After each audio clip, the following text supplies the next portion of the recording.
वेद क्या बताते हैं परमात्मा के विषय में, वो कैसी लीला करता है।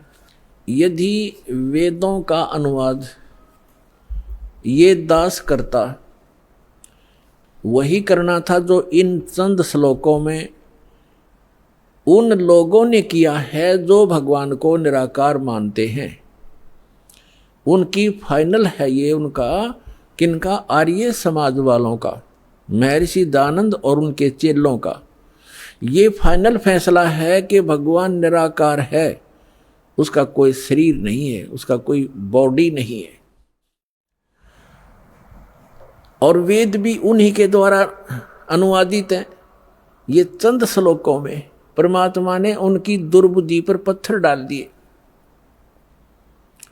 और एज इट इज अनुवाद करवा दिया जो वेद का होना चाहिए था। थोड़ा बहुत उन्होंने गड़बड़ी की है, वो आप बुद्धिमान समाज आसानी से समझ सकता है। परमात्मा के द्वारा दिए गए तत्व ज्ञान से उसको आसानी से समझ सकते।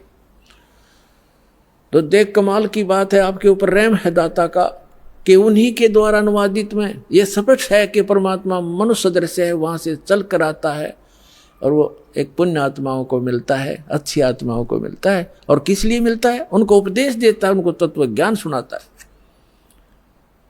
और वो क्या लीला करता है ये देखिएगा। अब ये आर्य प्रतिनिधि सभा यानी महर्षि दयानंद के चेलों द्वारा अनुवादित है, जो भगवान को निराकार मानते हैं। लेकिन वास्तव में वेदों में परमात्मा नर आकार है। नर माने मनुष्य जैसा, सशरीर है। उसका नाम कबीर है और सतलोक से चलकर आता है। वहाँ जहाँ वो रहता है निज स्थान पर, सब भुवनों प्रिय, सब भुवनों के ऊपर के स्थान पर तिष्ठति, वहाँ बैठा है भगवान, राजा के समान देखने में है। वहाँ से चल कर आता है, 3 प्रकार से लीला करता है। जब द्वितीय प्रकार की लीला करता है, वो एक शिशु रूप धारण करके कमल के फूल के ऊपर, जल के ऊपर विराजमान होता है, जिस कारण से वो परमात्मा नारायण कहलाता है। नारायण का अर्थ होता है जल के ऊपर आके निवास करने वाला, आकर विराजमान होने वाला। और हम विष्णु जी को नारायण मान रहे थे, ये शेषनाग के ऊपर सोया करता, इसलिए नहीं। वो परमात्मा सतलोक से आता है, प्रत्येक बार यही लीला करता है और जल के ऊपर आकर विराजमान कमल के फूल पर होता है, इसलिए नारायण कहलाता है। तो वो नारायण है। और सत्यनारायण, सत्यनारायण का अर्थ होता है अविनाशी परमात्मा। सत्य माने अविनाशी, हम सत साहेब कहते हैं उसको, अविनाशी परमात्मा। तो अविनाशी परमात्मा कबीर जी हैं, श्री ब्रह्मा, श्री विष्णु, श्री शिव जी ये नासवान परमात्मा हैं, भगवान हैं, स्वामी हैं, प्रभु हैं। इनकी जन्म मृत्यु होती है। और इसका प्रमाण है श्री देवी भागवत यानी देवी महापुराण, गीता प्रेस गोरखपुर से प्रकाशित, सचित्र मोटा टाइप, 3रा स्कंद 123 पृष्ठ पर।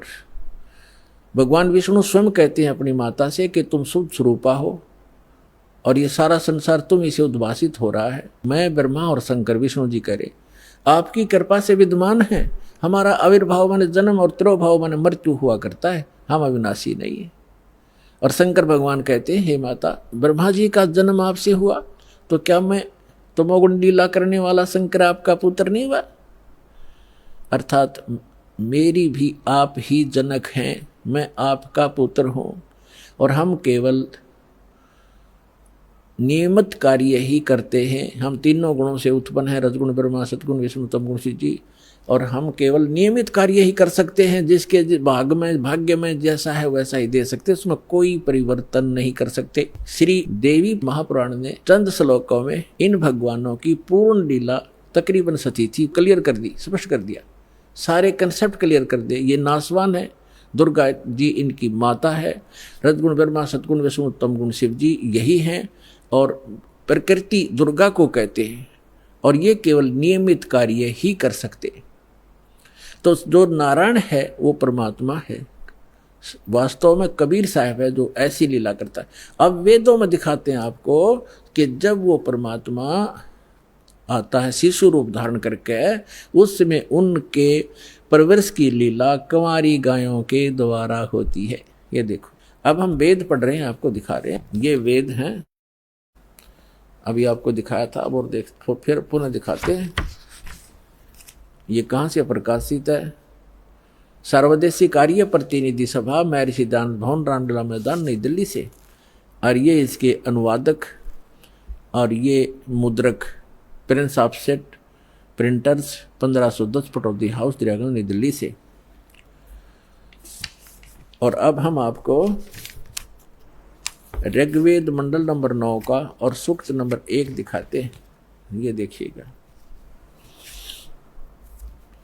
ऋग्वेद भाष्यम अथ नवम मंडल, 9वां मंडल प्रारंभ होता है। इसका ये प्रथम मंत्र है। इसमें क्या लिखा है कि हे सोम स्वभाव परमात्मन, यानी परमात्मा की महिमा चल रही है। सोम माने परमात्मा, सोम, ये भी ध्यान रखना, अभी आगे चल के आपको ये हेल्प करेगा इस ज्ञान को समझने में। ये 1 नंबर मंत्र, मंडल नंबर 9 सूक्त नंबर 1 का अब मंत्र नंबर हम दूसरा पढ़ रहे हैं। इसमें है हे परमात्मन आप, है ना, परमात्मा की महिमा चल रही है, ये ध्यान रखना। अब तीसरे मंत्र में हे परमात्मन, चौथे मंत्र में हे परमात्मन आप, है ना, महिमा भगवान की। और 5वें मंत्र में हे परमात्मन आप, यानी परमात्मा की महिमा चल रही है। अब छठे मंत्र में मंडल नंबर 9 सूक्त 1 मंत्र 6, हे परमात्मन, है परमात्मा की महिमा। और अब यहाँ 7वें और 8वें में इनका याद आ गया महर्षि के चेलियां के। अब यदि हम यहाँ परमात्मा लिख देंगे, आगे परमात्मा को की महिमा है कि वो बालक रूप धारण करके आता है, 3 प्रकार के शरीर धारण करता है, तो जनता के समझ में ना आ जावे कि भगवान नर आकार है। तो यहाँ इन्होंने परमात्मा ना लिख के पुरुष लिख दिया। ये देखिएगा, ऋग्वेद मंडल नंबर 9 सूक्त 1 और मंत्र नंबर 7, इसमें 6 तक तो उस हे परमात्मा लिखते आ रहे हैं, 6 तक तो।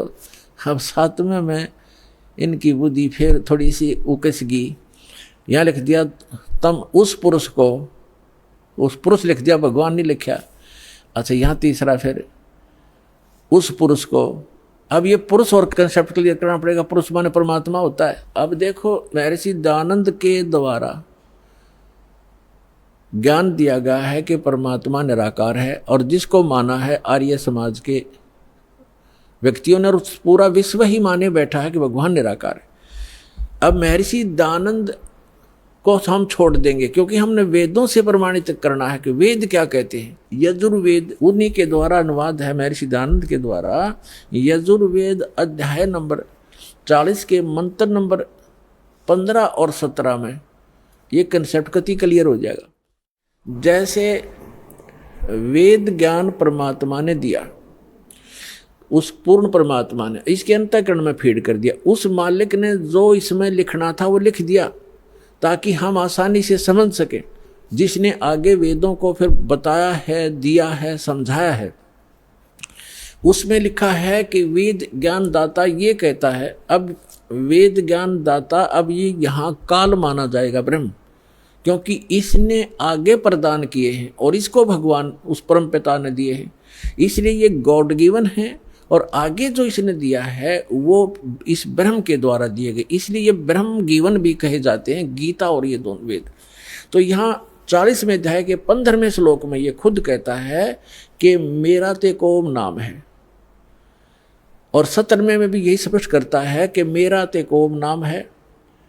और वो परमात्मा गुप्त है, वो पुरुष माने परमात्मा पूर्ण ब्रह्म ऊपर रहता है, वो गुप्त है। ये देखना, यजुर्वेद उठा लिया, ऋग्वेद रख दिया, और महर्षि दयानंद सरस्वती ये वही है। सार्वदेशी कार्य प्रतिनिधि सभा, महर्षि 2/5 महर्षि दयानंद भवन, रामलीला मैदान, नई दिल्ली से। यजुर्वेद आर्य भाष्य, महर्षि दयानंद सरस्वती, मुद्रक है Prince offset printers 1510 Pataudi house, Daryaganj, नई दिल्ली से। ये यहाँ से छपा है। यजुर्वेद का अंतिम अध्याय है 40वां। इसमें टोटल 40 अध्याय हैं, 40 ओनली।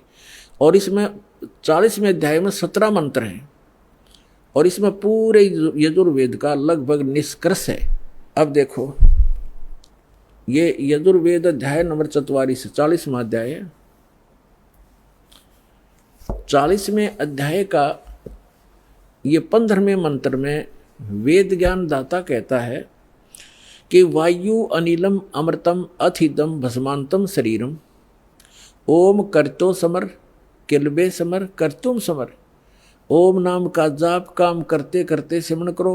कलबे माने कलबलाहट के साथ, कसक के साथ एक स्मरण करो। और कर्तुम माने अपना मूल कर्तव्य जानकर मनुष्य जीवन का ओम नाम का सिमरण करो। ये तो ब्रह्म तक की साधना है।